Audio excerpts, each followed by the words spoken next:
નમસ્કાર, ગ્લોબલ એક્સપ્રેસમાં તમારું સ્વાગત છે. હું આપની સાથે ચેતન. આજના અમેરિકાના તારીખ 29 એપ્રિલ 2026ના મુખ્ય સમાચારોની આપણે વાત કરીશું. અમેરિકામાં રહો છો, અમેરિકાના રોજના ગુજરાતીમાં જો અપડેટ તમે જાણવા માંગો છો તો ગ્લોબલ એક્સપ્રેસને સબસ્ક્રાઇબ કરવાનું ચૂકતા નહીં. આજના અમેરિકાના મુખ્ય સમાચારોની જો આપણે વાત કરીએ તો વિદેશથી વતન પરત ફરવાની ખુશી ક્યાંક જેલના સળિયા પાછળ ન ધકેલાઈ જાય તે તમારે જોવું રહ્યું, તેની ઉપર આપણે ચર્ચા કરીશું. તમારી એક નાનકડી બેદરકારી અને ફેમાના કડક કાયદાની લટકતી તલવાર શું છે તે પણ વાત કરીશું. જાણો કઈ રીતે તમારું જૂનું બેંક એકાઉન્ટ તમને કાયદાકીય મુસીબતમાં ફસાવી શકે છે, તેમની આપણે વિગતે ચર્ચા કરીશું. આ પછીના સમાચારોની આપણે વાત કરીએ તો ગ્રીન કાર્ડની વર્ષોથી લાંબી રાહ જોતા ભારતીયો માટે અમેરિકન કોર્ટનો અત્યંત ચોંકાવનારો આદેશ સામે આવ્યો છે, તેમની ચર્ચા કરીશું. શું છે, શું હવે યુએસસીઆઈએસ તમારી ફાઇલને અચોક્કસ મુદત સુધી દબાવી રાખે કે નહીં, તે પણ વાત કરીશું. ઇમિગ્રેશન સિસ્ટમમાં આવેલા આ મોટા ભૂકંપ વિશે ખાસ અહેવાલ છે. આ પછીના સમાચારોની આપણે વાત કરીએ તો અમેરિકામાં ધરપકડના આંકડાઓ ઘટવા છતાં છુપાયેલું છે મોટું જોખમ. શું ટર્ન એન્ડ બર્ન રણનીતિનો શિકાર હવે નિર્દોષ ભારતીયો જે અમેરિકામાં રહે છે તે બનવા તૈયાર છે કે શું? આંકડાઓ પાછળની આ ભયાનક વાસ્તવિકતા શું અને આક્રમક ચેકિંગનું પૂરું સત્ય શું છે તે જાણીને દરેક એનઆરઆઈને ઝટકો લાગી શકે છે. આ બધા જ સમાચારોની આપણે વિગતે ચર્ચા કરીએ. આપ જોતા રહો ગ્લોબલ એક્સપ્રેસ.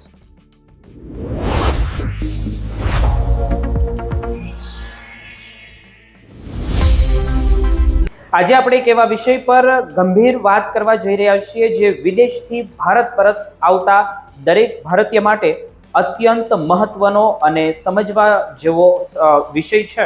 સામાન્ય રીતે જ્યારે કોઈ વ્યક્તિ વર્ષો સુધી વિદેશમાં રહીને કાયમી માટે પોતાના વતન ભારત પાછો આવે છે ત્યારે તેની ખુશીનો કોઈ પાર નથી હોતો. તે સામાનના પેકિંગ અને ભારતના નવા ઘરની ગોઠવણીમાં એટલો બધો વ્યસ્ત થઈ જાય છે કે તે પોતાના નાણાકીય સ્ટેટસને અપડેટ કરવાનું સાવ ભૂલી જ જાય છે. પરંતુ યાદ રાખજો કે તમારી આ એક નાનકડી ભૂલ તમને ફેમા એટલે કે ફોરેન એક્સચેન્જ મેનેજમેન્ટ એક્ટ હેઠળ સીધી કાયદાકીય મુશ્કેલીઓમાં મૂકી શકે છે. નિયમો મુજબ જે ક્ષણે તમે એનઆરઆઈ માંથી રેસિડેન્ટ ભારતીય બનો છો ત્યારે સૌથી પહેલું અને સૌથી મહત્વનું કામ બેંકને આ વિશે જાણ કરવાનું હોય છે. જો તમે બેંકને જાણ નથી કરતા અને જૂના સ્ટેટસ પ્રમાણે જ તમારા એકાઉન્ટ્સ તમે ચાલુ રાખો છો તો તેને નિયમોનું ગંભીર ઉલ્લંઘન ગણવામાં આવે છે અને તેને મિસ ક્લાસિફિકેશન માનીને તમારી સામે કડક પગલાં પણ લેવાઈ શકે છે. સૌથી પહેલા આપણે વાત એ કરવાની છે કે એનઆરઈ એકાઉન્ટની જે ખાસ કરીને તમારી વિદેશી કમાણીને ભારતીય ચલણમાં જમા કરવા માટે હોય છે. અત્યાર સુધી એનઆરઆઈ તરીકે તમે આ એકાઉન્ટ પર મળતું વ્યાજ એકદમ ટેક્સ ફ્રી હતું, એટલે કે તમારે તેના પર એક પણ રૂપિયો ટેક્સ ભારતની અંદર ભરવો પડતો નહોતો. પરંતુ સાંભળજો, જેવું તમારું સ્ટેટસ બદલાય છે અને તમે ભારત રહેવા આવી જાવ છો કે તરત જ આ વ્યાજ પર ટેક્સ લાગવાનું શરૂ થઈ જાય છે અને નિયમ મુજબ તમારે આ એનઆરઈ એકાઉન્ટ જે છે કાં તો તે સામાન્ય રીતે રેસિડેન્ટ સેવિંગ એકાઉન્ટ્સમાં ફેરવવું પડે છે અથવા તો જો તમે લાયક હોવ તો તેને આરએફસી એકાઉન્ટમાં ટ્રાન્સફર કરવું પડે છે. ઘણા લોકો વધુ વ્યાજ મેળવવાની લાલચમાં કે પછી ટેક્સ બચાવવા માટે બેંકને જાણ કરતા નથી, પણ તમારી આ સૌથી મોટી ભૂલ સાબિત થઈ શકે છે. હવે આપણે વાત કરીએ કે એફસીએનઆર એકાઉન્ટની જે તમે વિદેશી કરન્સીમાં ડિપોઝિટ રાખી હોય તે નિયમ મુજબ તમારે તમારું જે રેસિડેન્શિયલ સ્ટેટસ બદલાય ત્યારે તમે આ ડિપોઝિટને તેની મેચ્યોરિટી સુધી એટલે કે તેની મુદત પૂરી થાય ત્યાં સુધી ચાલુ રાખી શકો છો અને ત્યાં સુધી વ્યાજ દર પણ એ જ રહેશે જે નક્કી થયો હતો.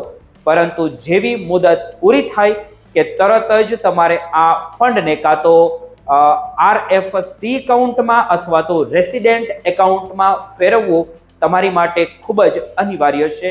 નહીં ફેરવો તો મુશ્કેલી પડી શકે. આ સમયગાળા દરમિયાન જો તમે RNOR એટલે કે resident but not ordinary resident કેટેગરીમાં આવતા હો તો તમને મેચ્યોરિટી સુધી વ્યાજ પર ટેક્સ છૂટ મળી શકે છે. આ સાથે જ NRO એકાઉન્ટ કે જેમાં તમારી ભારતની આવક જેવો કે ભાડું, ડિવિડન્ડ કે પછી પેન્શન જમા થતું હોય છે, જેનું પણ તમારે ડેઝિગ્નેશન બદલવું પડે છે. અને જો કે NRO એકાઉન્ટમાં ટેક્સના નિયમોમાં મોટા ફેરફાર નથી આવતો, કારણ કે તે પહેલા પણ ટેક્સેબલ જ હતું, એટલા માટે પણ તેને રેસિડેન્ટ એકાઉન્ટ તરીકે રીડેઝિગ્નેશન કરવું કાયદાકીય રીતે ફરજિયાત છે. એકવાર તમે રેસિડેન્ટ બની જાઓ પછી તમારી પરથી NRI તરીકેની જે મર્યાદાઓ હતી, જેવી કે વર્ષમાં માત્ર $1 મિલિયન જ વિદેશ મોકલી શકાય, તે હટી જાય છે અને તમારા માટે નિયમો સરળ બની જાય છે. જે લોકો છેલ્લા 10 વર્ષમાંથી 9 વર્ષ વિદેશમાં રહ્યા હોય તેમના માટે RNOR સ્ટેટસ એક વરદાન સમાન છે, કારણ કે તે તેમને RFC એકાઉન્ટમાં વિદેશી કરન્સી હોલ્ડ કરવાની અને ટેક્સ બચાવવાની તક આપે છે.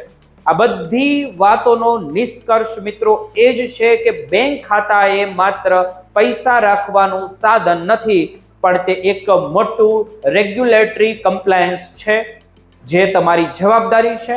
જો તમે માત્ર થોડા વ્યાજ માટે, ટેક્સ બચાવવા માટે આ ફેરફાર છુપાવો છો તો ભવિષ્યમાં ફેમા હેઠળ થનારી તપાસ તમને અને તમારી વર્ષોની કમાણીને જોખમમાં મૂકી શકે છે.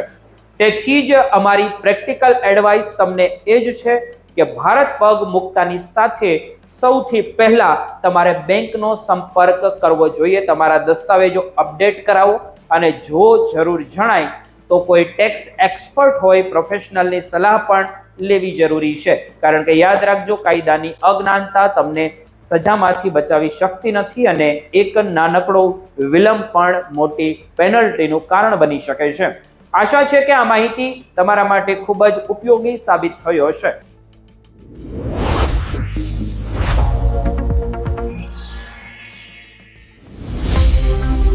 આજે આપણે અમેરિકાના ઇમિગ્રેશન કાયદામાં આવેલા એક ખૂબ જ મોટા બદલાવ વિશે વાત કરવાના છીએ. જે અમેરિકામાં રહે છે તેને જાણવા ખૂબ જરૂરી છે. ખાસ કરીને એવા ભારતીયો માટે મહત્વના છે જેઓ ગ્રીન કાર્ડની વર્ષોથી ત્યાં રાહ જોઈ રહ્યા છે અને નથી મળી રહ્યું.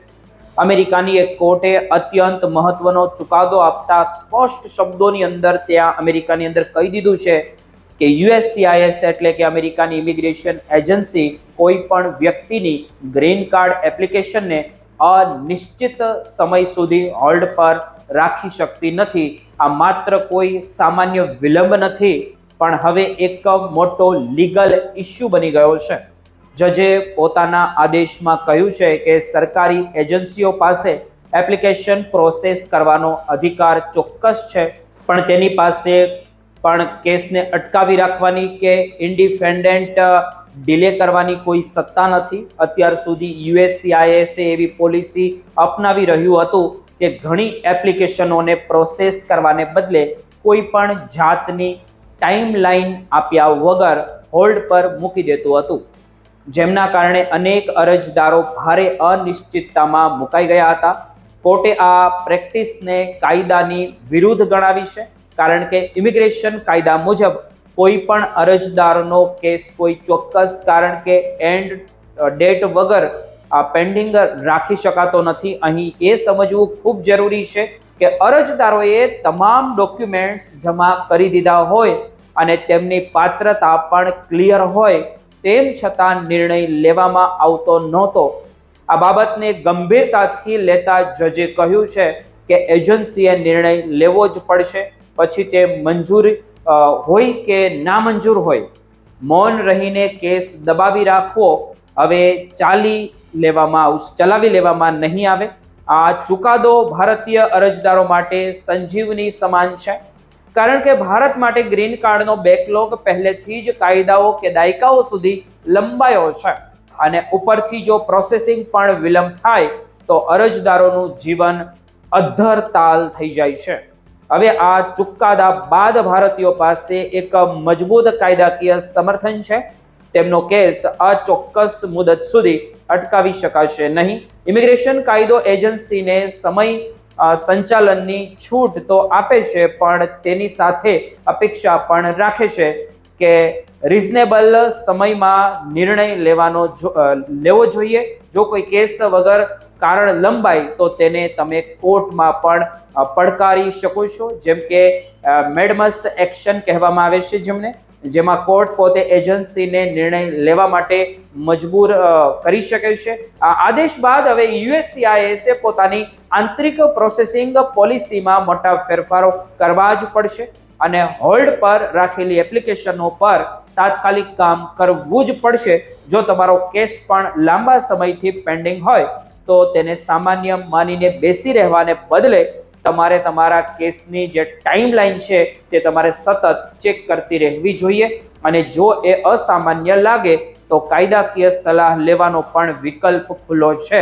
યાદ રાખજો કે પ્રોસેસ મોડી થવી એ રિજેક્ટ થવી એ બંને અલગ વાતો છે, અને એજન્સી પાસે રિજેક્ટ કરવાનો હક છે, પણ પ્રોસેસ રોકી રાખવાનો હક હવે તેની પાસે નથી. આ સમગ્ર ઘટનાથી એક વાત તો હવે સાફ થઈ ગઈ કે અરજદાર તરીકે તમારી પાસે પણ અધિકારો છે, અને જો સિસ્ટમ તેનું પાલન ન કરે તો કાયદો તમારી મદદે આવી શકે છે. ભારતીય પરિવારો અને પ્રોફેશનલ માટે આ જાગૃતિનો સમય છે.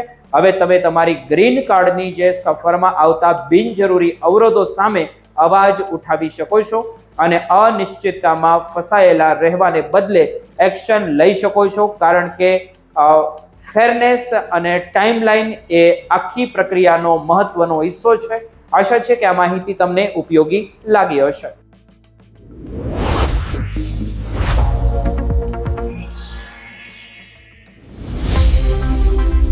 આજે આપણે અમેરિકામાં ઇમિગ્રેશનને લઈને સર્જાયેલી એક નવી અને અત્યંત જટિલ પરિસ્થિતિ વિશે વાત કરવાના છીએ, જે દરેક ભારતીય જ્યાં અમેરિકાની અંદર તે રહે છે તેમને જાણવી ખૂબ જરૂરી છે. હાલમાં અમેરિકામાં ઇમિગ્રેશન ક્રેકડાઉન પછી જે મોટા ફેરફારો જોવા મળી રહ્યા છે, જેમાં ધરપકડના આંકડાઓ આશરે 12%નો ઘટાડો નોંધાયો છે, પરંતુ આ આંકડાઓ જોઈને રાજી થવા જેવું નથી, કારણ કે ગ્રાઉન્ડ રિયાલિટી હજુ પણ એટલી જ કડક અને ત્યાં ચિંતાજનક દેખાઈ રહી છે. તે જોવું ખૂબ જરૂરી છે. આ સમગ્ર ક્રેકડાઉન દરમિયાન જે સૌથી મોટો ફેરફાર જોવા મળ્યો તે હતો એન્ફોર્સમેન્ટની તીવ્રતા, એટલે કે જે રીતે આ ઓપરેશનલ કરવામાં આવી રહ્યા હતા તે અત્યંત આક્રમક છે. અમેરિકાના અનેક શહેરોમાં, ખાસ કરીને મિનિયાપોલિસમાં જેવા વિસ્તારોમાં હથિયારો સાથેની ટીમો ઓપરેશન કરી રહી છે. એટલું જ નહીં, પણ ટેક્સાસ, ફ્લોરિડા કે પછી કેલિફોર્નિયા જેવા રાજ્યોમાં તો દર અઠવાડિયે હજારો લોકોને અટકાયતમાં પણ લેવામાં આવી રહ્યા છે. આ operations immigration and custom enforcement એટલે કે આઈસ, હવે તેનું કદાચ નાઇસ કરી દેવામાં આવ્યું છે, અને બોર્ડર પેટ્રોલ યુનિટ્સ દ્વારા સંયુક્ત રીતે ચલાવવામાં આવે છે, અને હવે માત્ર બોર્ડર સુધી મર્યાદિત નથી, પણ કાર્યસ્થળો અને જાહેર સ્થળો સુધી પહોંચી ગયા છે. અધિકારીઓ પોતે આ રણનીતિને ટર્ન એન્ડ બર્ન એપ્રોચ તરીકે ઓળખાવે છે, જે હેઠળ રેસ્ટોરન્ટના કિચન, બસ સ્ટોપ કે પછી પાર્કિંગ એરિયા પણ સતત દરોડા પાડવામાં ત્યાં આવી રહ્યા છે. અને આ પરિસ્થિતિમાં એક મોટો ટર્નિંગ પોઈન્ટ એવો આવ્યો છે, જ્યાં ડિસેમ્બર અને જાન્યુઆરી મહિનામાં ધરપકડનો આંકડો તેની ચરમસીમાએ પહોંચી ગયો હતો.